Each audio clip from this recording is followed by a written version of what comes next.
how to play, but you're never gonna beat me. Look the other way, what I'm doing ain't easy. Bloody hands stained from the people who deceive me. Muddy hands break through the chains, go free me. Looking for change, looking for pain, pulling a mob, pushing a train. I'll never stop, stick to a lane, pick up the pieces and go rearrange. I'll be the best above all the rest, put me to the test and expect nothing less. You check as I'm chess, what's happening next? Yeah. He got the venom, a tangible weapon, no coming in second. This life is a lesson, he got a new engine from pain that's a... Welcome, WWE fans. Welcome to the Over the Top Rope podcast. I'm your host, Big C. Welcome to the initial episode. Listen, I've wanted to start a WWE podcast for a long time now. And I said, the heck with it. Let me jump in. Let me get my feet wet. Let me get started. Elimination Chamber tonight in Toronto. A lot of big implications with the road to WrestleMania in full effect. So I said, the heck with it. Why wait another day? Why wait another moment? Let's jump into it. I hope you like the podcast. If you do, hit the like, subscribe, do all them great things. I appreciate everybody that looks out for the channel, and let's get to it. Let's get to it. Lifelong WWE fan, grew up with the late 80s, early 90s, huge Bret Hart guy. I know that's controversial, but that was my dude growing up. Yeah, let's get into it. So tonight's card, coming from Toronto, the Rogers Center, lot of history in this building. WrestleMania with Hogan and Warrior was in this building. Hogan and The Rock was in this building. A lot of WWE history. Man, what a great place to host the Elimination Chamber. I couldn't think of a better place. Let's start with the women's tag team match. You got Trish Stratus, WWE legend, hometown girl, Toronto born, and it's Tiffy time. Tiffany Stratton, the WWE women's champion, going 2-on-2 with Nia Jax and Candice LeRae.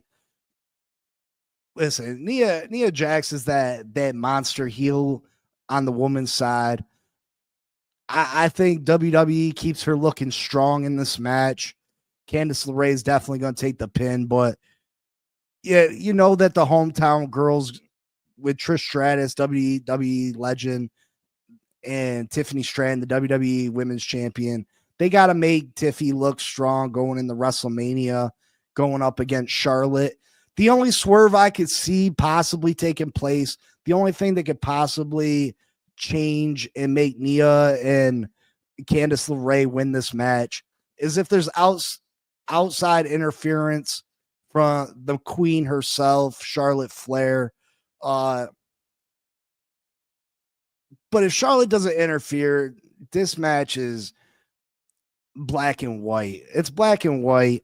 You're not going to have Trish Stratus come back, lose in her hometown, and you gotta make Tiffany Stratton look strong. So unless there is some outside interference, Tiffany and Trish are gonna take this one home. Another match I'm really looking forward to is the unsanctioned match. Kevin Owens, Sami Zayn. Listen, they've been doing this dance for a long time. They're bitter rivals, yet best friends. If we get to see a match that WWE trying to act like careers are on the line. Will Kevin Owens end Sami Zayn's career? Will Sami Zayn end Kevin Owens' career? Kevin Owens is going through a great heel run right now. He's made to be the most dangerous person in all of WWE, where half his matches aren't even sanctioned. Where Triple H is warning Hall of Famers like Randy Orton that he's afraid for their health because he don't know what Kevin Owens may do. Kevin Owens is such a great heel. He's such a great heel. Owens is one of the best workers in all WWE. In reality, I feel like he should have took the belt off Cody. He should have took the belt off Cody. I always feel like it's better for a heel to have a championship around WrestleMania time, and you got the baby face chasing it. You know what I mean? And you could have maybe set up where Sami Zayn had an opportunity to go after his first world title. You could have had a situation where Sami Zayn had an opportunity to go after his first title, or maybe it could have been switched up, because I'm not too happy about the Jey Uso and Gunther match.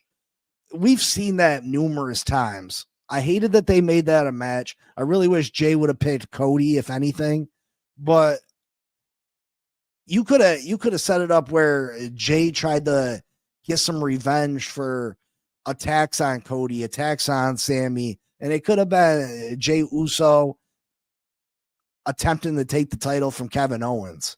What a great story that would have been. What a great story that would have been. And then you could have did a Gunther in a CM Punk match, or a Gunther and John Cena going after his record-breaking title run. I think there's a lot of things that Triple H has done a wonderful job for WWE since taking over. But I think with this WrestleMania, I think he's dropped the ball a little bit. But this Kevin Owens, Sami Zayn match, it's gonna be a hard-hitting match. It's gonna be these guys got great chemistry. They're two of the best workers in all of WWE.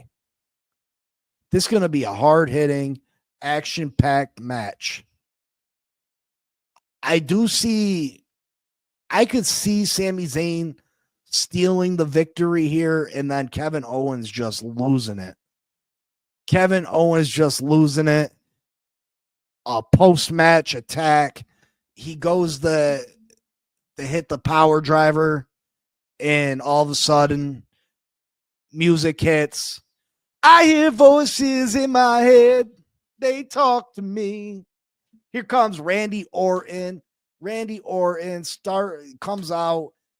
Kevin Owens, Randy Orton brawling. Randy Orton hits him with a RKO out of nowhere. And that sets up a WrestleMania match between Kevin Owens and Randy Orton. Randy Orton's got to make his return at some point, and this is a perfect opportunity, I feel. Or they could, maybe Kevin Owens and Sami Zayn, they both can't get up. You know what I mean? Maybe they both just beat each other into oblivion. They're both out. The match just ends as a draw, and it sets up maybe a Hell in a Cell at WrestleMania between Kevin Owens and Sami Zayn. So I mean, there's a couple different directions that WWE can go in. Personally, I'd like to see Randy Orton come back. It's been a long time since Randy's been back. I'd love to see Randy as a heel again, to be honest. Randy does his best business as a heel. I think there was good possibilities for Randy Orton versus Cody Rhodes at this WrestleMania that for whatever reason they didn't pull the trigger on Randy coming back sooner. I think that would have been a hell of a story to tell. But yeah, I got Sami Zayn stealing the victory, or there's some bizarre ending where neither one of them there's not a clear-cut winner, and then they go on the WrestleMania and have a Hell in the Cell match or something. Then we have the Women's Elimination Chamber match to see who goes on to challenge Rhea Ripley at WrestleMania. Well, Rhea Ripley or Io Sky, because they got a match coming up on Raw to determine who the WWE Women's World Champion is. You got Bayley, you got Bianca Belair, you got Alexis Bliss, Liv Morgan, Naomi, Roxanne Perez. mean, WWE could go in a million different directions with this too. I think you can probably cross off Bayley as a legitimate of having a legitimate shot at winning. Also, I think Roxanne Perez, you can cross her off. Alexa Bliss, I could see them doing something. Maybe the Wyatt Six helps her win, but she can have a program with somebody else involving the Wyatt Six. So I mean, I think Alexa Bliss is a long shot, even though she had such a great reception at the Royal Rumble. Maybe WWE picked up on that and they wanna exploit that. Naomi, I mean, if they're gonna pick either between Naomi and Bianca Belair, it's gonna be Bianca Belair. Bianca Belair sets up a match with Rhea Ripley. That's one of them dream matches. Two of the best workers in all WWE women's division going head to head for the first time. That would be a barn burner. That would be a great match. Possibly headlining night one of WrestleMania. I think that would be absolutely phenomenal. And then you got Liv Morgan. Liv Morgan, she comes so close to on all these pay-per-views. She comes so close to winning the Elimination Chambers, the Royal Rumbles. And WWE has never really pulled the trigger on it. You know the history between her and Rhea. I think because Rhea and her just got over a program not that long ago, I think that limits her. So if I had to pick, I'm going to pick Bianca Belair. I think Jade could have something to do in this chamber, possibly. Maybe it's found out that Naomi is the one that attacked her and made her miss time. Maybe it was Bianca Belair that attacked Jade.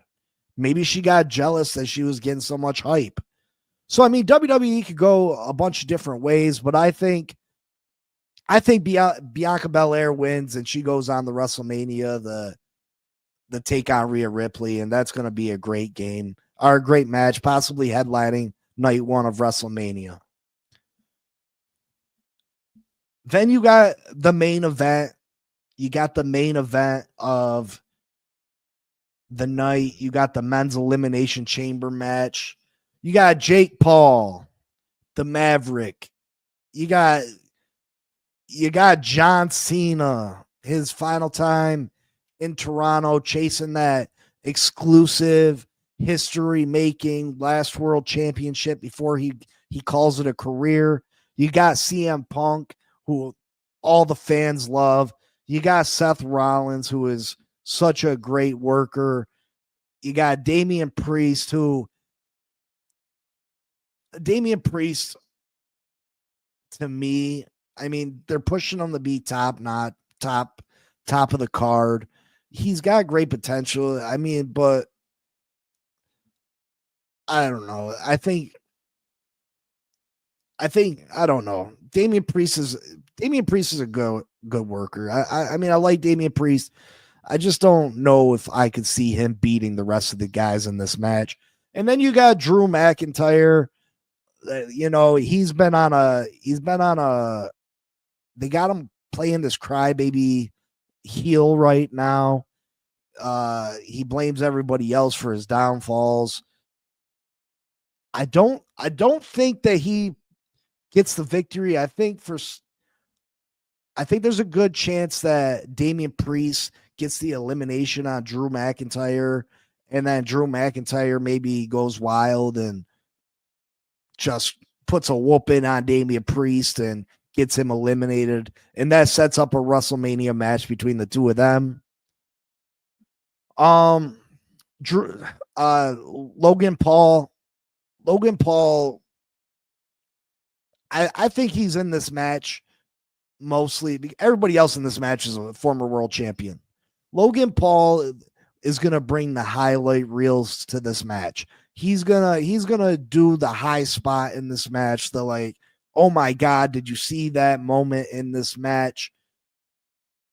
Listen, I don't like the Paul brothers, but man, Logan Paul is an animal inside that ring. He is super talented, super athletic. You don't have to like him, but you got to respect what he does in there. He does some amazing things. He's not winning this match, though, folks. He's not going on the WrestleMania to face Cody Rhodes.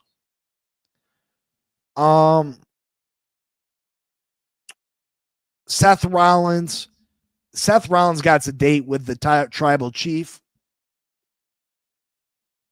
I acknowledge my tribal chief, Roman Reigns. Listen, Seth Rollins, Roman Reigns, WrestleMania, book it. You know, sometimes WWE don't make sense to me. Roman Reigns was champion for what, 4 years? Why does Roman Reigns got to enter the Royal Rumble to get a title shot? It used to be automatically the champion, the former champion would automatically get a rematch. Like, you want us to believe that Roman Reigns isn't deserving of a rematch against Cody Rhodes without having to win the Royal Rumble, without having to win an Elimination Chamber match, without something of that. Listen, Roman Reigns, I understand it's not in the cards and you don't necessarily want to make that match happen right now.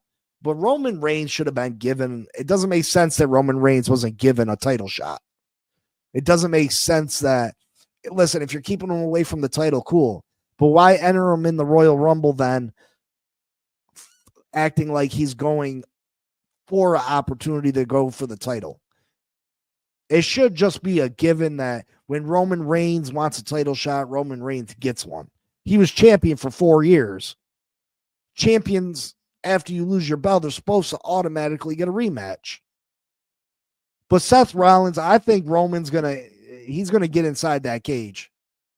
Or maybe it's a pre-match beatdown, and and Seth doesn't even make it to the cage, and Roman Reigns takes his spot. And then if Roman Reigns takes his spot, what if that's where the favor comes in? The CM Punk favor that is owed to him by Paul Heyman. What if that's when CM Punk says, hey, Paul, I need that favor, baby. I need that favor. But yeah, I think it's going to be Seth Rollins, Roman Reigns, WrestleMania. Huge mashup. Finally put that feud the rest. And that leaves you with John Cena and CM Punk. John Cena and CM Punk. I think it's too early. They're going to have John Cena stretch this, chasing his final championship out till the end of the year. I think it's finally CM Punk's time to finally get the headline WrestleMania. I also think this is going to lead into the next segment here. I also think that it's possible, hold on, Roman Reigns, The Rock and Cody Rhodes, I want your soul. I want you to be my corporate champion, Cody. They're making it act like Cody's really contemplating crossing over to the dark side, becoming The Rock's corporate champ. We all know that's not happening here. We all know that he's going to turn down that offer at Elimination Chamber, even though it's complete rubbish that you would do that. We all know that he's turning it down. But what if CM Punk doesn't? What if CM Punk goes to The Rock behind closed doors and says, I'll be your corporate champion? What if we get a corporate heel champion in CM Punk? WWE could get really wild. I think that Logan Paul maybe causes an elimination for John Cena. Setting up a Logan Paul John Cena match. I really wish that wasn't John Cena's last WrestleMania match, but I think it's beginning to look like that. I don't know if they're gonna pull a trigger on a John Cena, Cody Rhodes face versus face WrestleMania main event. I mean, it's possible. Another possibility that's been floating around in my head: what if John Cena takes The Rock up on the offer? Which, I mean, that don't really make sense, honestly, because John Cena's already Hollywood, just like The Rock. So that doesn't make sense. But maybe Cody takes him up on, maybe Cody turns him down tonight, and then it gets closer and closer to WrestleMania with John Cena approaching, and then maybe Cody takes that offer, and he becomes heel champion, corporate champion, and they screw John Cena out the title. But I think if I had to put my money on the line, I think CM Punk wins tonight and goes on the WrestleMania, the face Cody Rhodes in the main event, night 2. CM Punk versus Cody Rhodes. Awesome promos. It'll be absolutely fantastic. And that's what I got for you. The show starts here in about 20 minutes. Get your popcorn ready. Well, maybe about an hour. Get your popcorn ready. Get ready for the show. And who do you think's going to win? Make sure you hit that like button. Make sure you hit that subscribe button. And until next time, folks, Big C out. Peace.